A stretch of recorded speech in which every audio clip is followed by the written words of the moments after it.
श्यामची आई. रात्र 8वी. क्षमेविषयी प्रार्थना. बाहेर पिठूर चांदणे पडले होते. मंदिराच्या गच्चीवर सारी मंडळी बसली होती. दूरचा नदी प्रवाह चांदीच्या प्रवाहासारखा दिसत होता. नदीला विश्रांती माहीतच नाही. सारखे वाहने तिला माहीत. तिची प्रार्थना, कर्ममय प्रार्थना सारखी 24 तास सुरू असते. कर्म करीत असताना ती कधी गाणी गुणगुणते, कधी हसते, खेळते, कधी गंभीर होते, कधी रागाने लाल होते. नदी म्हणजे एक सुंदर व गंभीर गूढ आहे. श्याम त्या नदीकडे पाहतच उभा होता. सृष्टी सौंदर्य श्यामला वेडे करीत असे. कधी रम्य सूर्यास्त पाहून जणू त्याची समाधी लागे व पुढील चरण त्याच्या तोंडातून बाहेर पडत. राहून गुप्त मागे करीतोसी जादूगारी, रचितोसी रंगलीला प्रभू तू महान चितारी. किती पाहू पाहू तृप्ती न रे बघून, शतभावनांनी हृदय येई उचंबळून. यावेळेसही त्याची अशीच समाधी लागली होती का? राम त्याच्याजवळ गेला व म्हणाला, श्याम, सारी मंडळी आली, प्रार्थनेला चल, सर्वजण वाट पाहत आहेत. हो, मी आपला पाहतच राहिलो, असे म्हणून श्याम त्याच्यासाठी असलेल्या जागेवर जाऊन बसला. प्रार्थना झाली व गोष्टी सुरुवात झाली. मित्रांनो, प्रत्येक गोष्टीत संस्कृती भरलेली आहे. प्रत्येक जातीची विशिष्ट संस्कृती असते.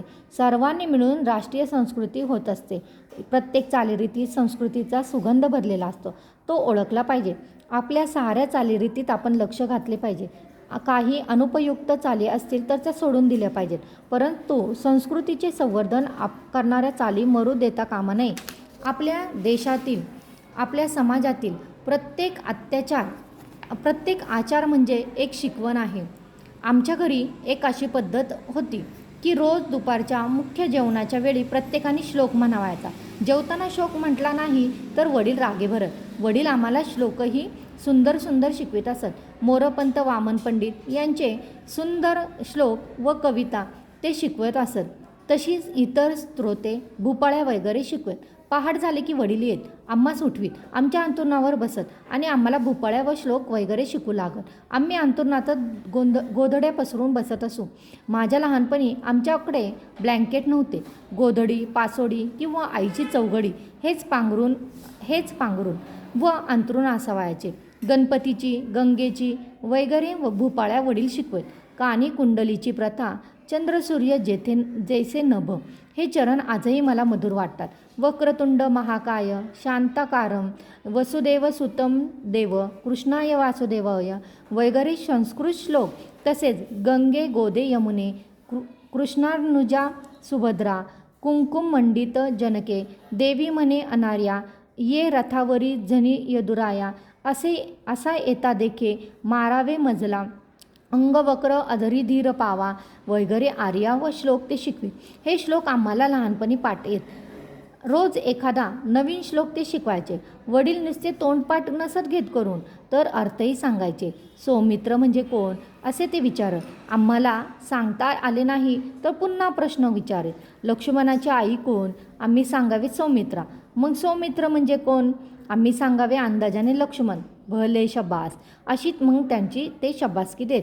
सौमित्र याचा अर्थ सांगितल्यावर मग राधेय म्हणजे कोण, सौभद्र म्हणजे कोण वगैरे विचारत. जणू शिक्षणशास्त्राप्रमाणे ते शिकवत. वडिलांच्या या पद्धतीमुळे शेकडो संस्कृत शब्दांचा अर्थ आम्हाला समजू लागला होता. वडील पहाटे शिकवत तर संध्याकाळी आई शिकवे. दिव्या दीपोत्कार, कानी कुंडल मोतीहार, दिवा देखून नमस्कार, किंवा तिळाचे तेल, कापसाची वात, दिवा तेवे मध्यान्ह रात, दिवा तेवे देवापाशी, माझा नमस्कार सर्व देवांच्या पायापाशी वगैरे आई शिकवीत. आम्हाला त्यामुळे पाठ करण्याचा नाद लागे. दुपारी जेवणाच्या वेळी जर वडिलांनी न शिकवलेला परंतु आम्हीच पाठ केलेला श्लोक आम्ही म्हटला तर वडील शाबासकी देत. त्यामुळे आम्हास उत्तेजन मिळे. गावात कोठे लग्नमुंजीची पंगत बसली किंवा उत्साहाची समाराधना असली की तिथेही मुले श्लोक म्हणत. जो श्लोक चांगला म्हणे त्याची सारी स्तुती करत. अशा रीतीने घरीदारी श्लोक पाठ करावयास उत्तेजन मिळे. जेवताना सुंदर काव्य, सुंदर विचारांचे श्लोक कानावर पडत. जणू ते ऋषीत पर्णच होत असे. गावात कोठे जेवणावळ असली तरी आमच्याकडे बोलावणे असावयाचे. आमच्याबरोबर वडीलही आलेले असतील तर ते श्लोक म्हणावयास आम्हाला मानेने डोळ्यांनी इशारा देत व आम्ही लगेच म्हणत असू. घरी गेल्यावर वडील रागवतील ही भीती असे. मला श्लोक जरी चांगले व पुष्कळ येत असे तरी पंक्तीत मी लाजत असे. माझा आवाज फारसा चांगला नव्हता व साबाधीटपणाही नव्हता. लहानपणापासून मी समाजाला व समाजाच्या टीकेला भीत असे. मी लाजाळू पक्षी आहे. अजूनही फारसा माणसाळलेला झालो नाही. मी लगेच कावराबावरा होतो. श्लोक म्हणत असता कोणी हसला, कोणी टीका केली तर मला वाईट वाटे. परंतु वडील जवळ असले म्हणजे मुकाट्याने म्हणावयास लागे. तेथे गत्यंतर नसे. त्या दिवशी गंगूआप्पा ओकांकडे समाराधना होती. त्यांचा आमचा फार घरोबा. आमच्याकडे आमंत्रण होते. माझे वडील बाहेरगावी गेलेले होते. दुसऱ्याच्या घरी जेवावयास जाण्याची मला लहानपणापासून लाज वाटत असे. परंतु कोणीतरी गेलेच पाहिजे, हजेरी लावलीच पाहिजे. नाहीतर तो उर्मटपणा, माजोरेपणा दिसला असता. त्यांचे मन दुखवले असे झाले असते. वडील घरी नसल्यामुळे माझ्यावर जेवावयास जाण्याची पाळी आली. दुपारी स्नान सांगणे आले व थोड्या वेळाने मी जेवावयास गेलो. कने रांगोळ्या घातल्या होत्या. केळीची सुंदर पाने होती. मी एका आगोतलीवर जाऊन बसलो. उदबत्त्यांचा घमघमाट सुटला होता. उन्हाळ्याचे दिवस होते म्हणून पाण्याच्या मोठ्या हंड्यांना बाहेरून फडकी लावलेली होती व पाण्यात वाळा टाकलेला होता. घरचे कोणी आले की नाही याची चौकशी झाली. जो येणारा असून आला नसेल त्यांच्याकडे हातात पंचपात्र देऊन एखाद्या मुलाला पाठवण्यात येई. सारी मंडळी आल्यावर पानप्रोक्षण झाले व हर हर महादेव होऊन मंडळी जेवावयास बसली. मी मुकाट्याने जेवत होतो. श्लोक म्हणायला सुरुवात केली. मुलांनी श्लोक म्हणण्याचा सपाटा चालविला. कोणाकोणाला शाबासकी मिळत होती. बायका वाढीत होत्या. एखाद्या बाईचा मुलगा पंक्तीत जेवत असला तर ती आपल्या मुलाला विचारी, बंड्या श्लोक म्हटलास का? म्हण आधी. श्लोक म्हणणे म्हणजे फार सदाचार व भूषण मानले जाई. श्याम, श्लोक म्हणणारे तुला तर कितीतरी चांगले येतात. तो चैतन्य सोमना नाही तर डिम डिम डिम्मिन म्हण. मला आग्रह होऊ लागला. मला लाज वाटे व म्हणण्याचं धैर्य होईना. बायक्या आहेस अगदी, शेजारचे गोविंद भट म्हणाले. सारे मी ऐकून घेतले. दक्षिणेची दिडकी कडीत घालून मी तिला लख करीत होतो. इतरांच्या म्हणण्याकडे मी लक्ष दिले नाही. एक मुलगा सर्वांचे जेवण होण्याआधीच उठला. त्याच्यावर सर्वांनी तोंडसुख घेतले. आधी उठणे म्हणजे पंक्तीचा अपमान असे समजण्यात येई. जेवणे झाली. सर्व मंडळी उठली. मी सुपारी वगैरे खातच नसे. वडील फार रागावर सुपारी खाल्ली तर विद्यार्थ्याने सुपारी विडा घेऊ नये अशी चाल होती. मी घरी आलो. शनिवार असल्यामुळे 2 प्रहरी शाळेला सुट्टी होती. आईने विचारले, काय रे होते जेवायला? भाज्या कसल्या केल्या होत्या? मी सारी हकीकत सांगितले. आईने विचारले, श्लोक म्हटलास की नाही? आता काय उत्तर देणार? एका खोट्यात दुसरे खोटे. एक खोटे पाऊल टाकले की ते सावरात दुसरे खोटे पाऊल टाकावे लागते. पापास वाढवीत असते, दृढमूल करीत असते. आईला मी खोटेच सांगितले. श्लोक म्हटला. आईने पुन्हा विचारले, कोणता म्हटलास? तो म्हटलेला लोकांना आवडला का? पुन्हा मी खोटे सांगितले. नेत्री 2 हिरे प्रकाश पसरे हा श्लोक म्हटला. माझ्या वडिलांना हा श्लोक फार आवडत असे व तो आहेही गोड. मी सहारा म्हणून दाखवू का? नेत्री 2 हिरे प्रकाश पसरे अत्यंत ते साजिरे. माता सेंदूर पाझरे वरी दुर्वांकुरांचे तुरे. माझे चित्त विरे मनोरथ पुरे देखोनी चिंता हरे. गोसावी सुत वासुदेव कविरे त्या मोरयाला स्मरे. मी आईला हे सारे खोटे सांगत होतो. तो शेजारची मुले आली. एकमेकांच्या खोड्या करावयाच्या, एकमेकांची उणी पाहावयाची, एकमेकांस मार बसवायचा हाच मुलांचा स्वभाव असतो. शेजारचे बंड्या बन्या वासू सारे आले व आईला म्हटले, यशोदा काकू, तुमच्या श्यामने आज श्लोक नाही म्हटला. सारे त्याला मन असे सांगत होते परंतु याने म्हटलाच नाही. श्यामनेच मला शिकवलेला भरुनी गगन ताटी शुद्ध नक्षत्र रत्ने तो मी म्हटला व मला शाबासकी मिळाली असे वासू म्हणाला. गोविंदा म्हणाला, असा येतो देखी रथ निकट तो श्यामला हरी हा मी म्हटला व नरसो अण्णांनी मला शाबासकी दिली. आई म्हणाली, श्याम, मला फसविलेस, खोटे बोललास. श्लोक म्हटला म्हणून मला सांगितलेस. वासू म्हणाला, श्याम, केव्हा रे म्हटलास? बन्या म्हणाला, अरे त्याने मनात म्हटला असेल, तो आपल्याला कसा ऐकू येईल? बंड्या म्हणाला, पण देवाने तर ऐकला असेल. मुले माझी थट्टा करीत निघून गेली.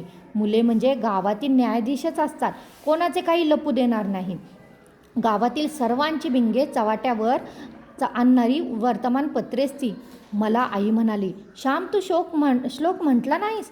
ही एक चूक, व खोटे बोललास ही तर फार भयंकर चूक. देवाच्या पाया पड व म्हण, मी पुन्हा असे खोटे बोलणार नाही. मी मूकस्तंभ तेथे उभा होतो. आई पुन्हा म्हणाली, जा देवाच्या पाया पड, नाही तर घरी येऊ देत. त्यांना सांगेल, मग मार बसेल, बोलणी खावी लागतील. मी जागचं हललो नाही. मला वाटले आईवडिलांना सांगणार नाही, ती विसरून जाईल. आजचा तिचा राग उद्या कमी होईल. आई पुन्हा म्हणाली, नाही का ऐकत? बरं, मी आता बोलत नाही. वडील रात्रीसच परगावावरून आले होते. रोजच्याप्रमाणे ते पहाटे उठावयास आले. त्यांनी भुपाळ्या सांगितल्या. आम्ही म्हटल्या. वडिलांनी मला विचारले, श्याम, काल कोणता श्लोक म्हटलास? आई ताक करीत होती. तिची सावली भिंतीवर नाचत होती. उभे राहून ताक करावे लागे. मोठा डेरा होता. माथासुद्धा मोठा होता. आईने एकदम ताप करायचे थांबवले व ती म्हणाली, श्यामने काल श्लोक म्हटला नाही. मला मात्र खोटेच येऊन सांगितले की म्हटला. परंतु शेजारच्या मुलांनी सारी खरी हकीकत सांगितली. मी त्याला सांगत होते की देवाच्या पाया पड व पुन्हा खोटं बोलणार नाही असे म्हण, परंतु किती सांगितले तरी ऐकेनाच. वडिलांनी ऐकले व रागाने म्हटले, होय का रे? उठतोस की नाही? त्या भिंतीजवळ उभा राहा. श्लोक म्हटलास का काल? वडिलांचा राग पाहून मी घाबरलो. मी रडत रडत म्हटले, नाही म्हटला. मग खोटं का सांगितले? 100दा तुला सांगितले की खोटे बोलू नकोस म्हणून. वडिलांचा राग व आवाज वाढत होता. मी कापत म्हटले, आता नाही पुन्हा खोटे बोलणार. आणि ती देवाच्या पाया पड म्हणून सांगत होतीस तर ऐकले नाहीस? आईबापांचे ऐकावे हे माहीत नाही वाटते. माजलास होय तू? वडील आता उठून मारणार असे वाटू लागले. मी रडत रडत आईजवळ गेलो व आईच्या पायावर डोके ठेवले. माझे कडत कडत अश्रू तिच्या पायावर पडले. आई, मी चुकलो, मला क्षमा कर असे मी म्हटलो. आईच्याने बोलवेना. ती वात्सल्य मूर्ती होती. विरघळलेल्या ढेकळाप्रमाणे माझी स्थिती झालेली पाहून तिला वाईट वाटले. परंतु स्वतःच्या भावनावरून ती म्हणाली, देवाच्या पाया पड, पुन्हा खोटे बोलण्याची बुद्धी देऊ नकोस असे त्याला प्रार्थून सांग. मी देवाजवळ उभं राहिलो. स्पुंद देवाला प्रार्थून लोटांगण घातले. नंतर मी पुन्हा भिंतीजवळ जाऊन उभा राहिलो. वडिलांचा राग मावळला होता. इकडे ये असे म्हणत मला म्हणाले. मी त्यांच्याजवळ गेलो. त्यांनी मला जवळ घेतले, पाठीवरून हात फिरवला व ते म्हणाले, जा आता, शाळा आहे ना? मी म्हटले, आज रविवार, आज सुट्टी आहे. वडील म्हणाले, मग जरा नीज हवा तर का शेतावर येतोस माझ्याबरोबर? पत्रावळींना पाणी पण आणू? मी होय म्हटले. वडिलांचा स्वभाव मोठा हुशार होता. त्यांनी एकदम सारे वातावरण बदलले. रागाचे ढग गेले व प्रेमाचा प्रकाश पसरला. जसे काही झालेच नाही. आम्ही बापलेक शेतावर गेलो. माझी आई मूर्तिमंत प्रेमळ होती. तरी वेळप्रसंगी ती कठोर होत असे. तिच्या कठोरपणातच खरे प्रेम होते, खरी माया होती. कधी कठोर प्रेमाने तर कधी गोड प्रेमाने. आई या श्यामला आम्हा सर्वांना वागवीत होती. कधी ते प्रेमाने थोपटी तर कधी रागाने थोपटी. दोन्ही प्रकारात ती मला आकार देत होती. या बेडप व ऐदी गोळ्याला रूप देत होती. थंडी व ऊब दोन्हींनी विकास होतो. दिवस व रात्र दोन्हींमुळे वाढ होते.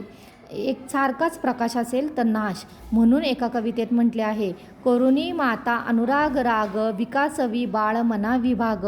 फुले तरु सेवुनी उष्ण शीत, जगी असे हीच विकास रीत. धन्यवाद.